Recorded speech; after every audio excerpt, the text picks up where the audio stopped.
반갑습니다. 세무사 수험생들 중에서는 가장 큰 이슈 중 하나가 고급 회계를 할지 말지입니다. 고급 회계를 할지 말지 고민 중이시거나 아니면 막연한 두려움을 가지고 계시는 분들은 오늘 영상이 큰 도움이 될 것이라 생각합니다. 고급 회계는 어렵다. 중급 회계만 정리회계도 양이 많다. 차라리 그 시간에 세무회계를 하는 것이 좋다. 출제되지 않는 연도도 있다. 출제가 되더라도 비중이 크지 않기 때문에 15점 정도는 버려도 된다. 이렇게 요약할 수 있습니다. 저는 막연한 두려움이 싫습니다. 그냥 남이 안 한다고, 동차생이라고 안 한다고, 어려워 보인다고 안 한다는 것을 경계합니다. 사람은 굉장히 주관적이어서 자기에게 맞지 않거나 내가 싫음하기 싫은 것이 너무나도 당연한 것입니다. 첫 번째, 고급 회계는 가성비가 나오는가? 사실 중급 회계도 어렵습니다. 정말입니다. 생각보다 익숙하게 풀어서 쉬워 보이지만 중급 회계를 공부하는 것도 어렵습니다. 하물며 고급 회계까지 한다는 것은 더 어려워 보입니다. 사실 고급 회계는 쉽습니다. 정확히 말하면 기출문제를 기준으로 세무사 시험에서 요구하는 고급 회계 수준은 쉽습니다. 간단한 문제가 출제됩니다. 회계사 시험과 같은 경우에는 고급 회계가 가끔씩 말도 안 되는 주제들로 출제가 됩니다. 당연합니다. 회계사니까요. 하지만 세무사 고급 회계는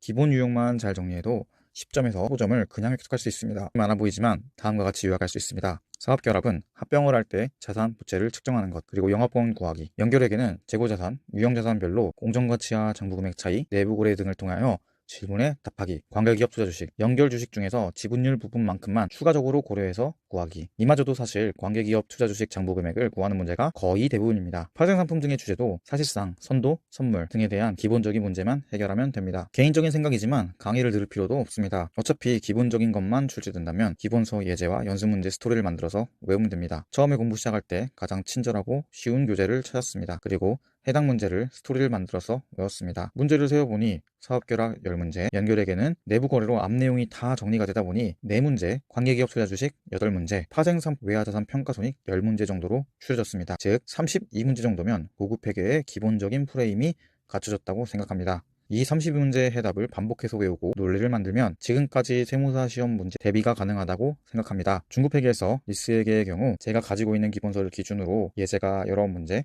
연습 문제가 6문제입니다. 즉 중급 회계에서는 한 파트가 27문제입니다. 게다가 리스회계는 이제 기본 형태의 문제는 출제가 세무사 할 것 없이 전부 출제되었습니다. 다음번에 출제될 때에는 기본 문제를 깔아두고 특수한 형태의 리스를 물어보거나 아예 수험생들을 떨어뜨리기 위한 방법으로 특수 주제를 출제할 수 있습니다. 왜냐하면 출제하는 교수님 입장에서 몇 년 전부터 출제된 기출문제를 다시 숫자만 바꿔서 재출제하지는 않을 것이기 때문입니다. 물론 회계사 시험을 분석하다 보면 3년에서 5년 주기로 반복되어 출제되는 것이 있지만 회계사 시험의 경우에는 14에서 16문제로 문제의 다양성이 확보되기에 가능한 출제 방식입니다. 하지만 세무사 시험은 4문제이고 그것도 원가 관리까지 출제를 하기 때문에 2문제를 출제한 입장에서 반복 출제하기가 어렵습니다. 그래서 어떤 사람들은 세무사는 기출문제를 풀 필요 없다는 이야기까지 하시는 분들도 있습니다. 어차피 다시 출제가 안 되니까요. 5월입니다. 2차 시험에 들어가시는 분들은 선택을 하시고 1차에서 떨어졌는데 다시 시험에 도전하는 분들은 앞으로 시간을 가지고 고급 회계부터 한 달 정도 천천히 공부하시면 내년 1차와 2차 시험에서 누구보다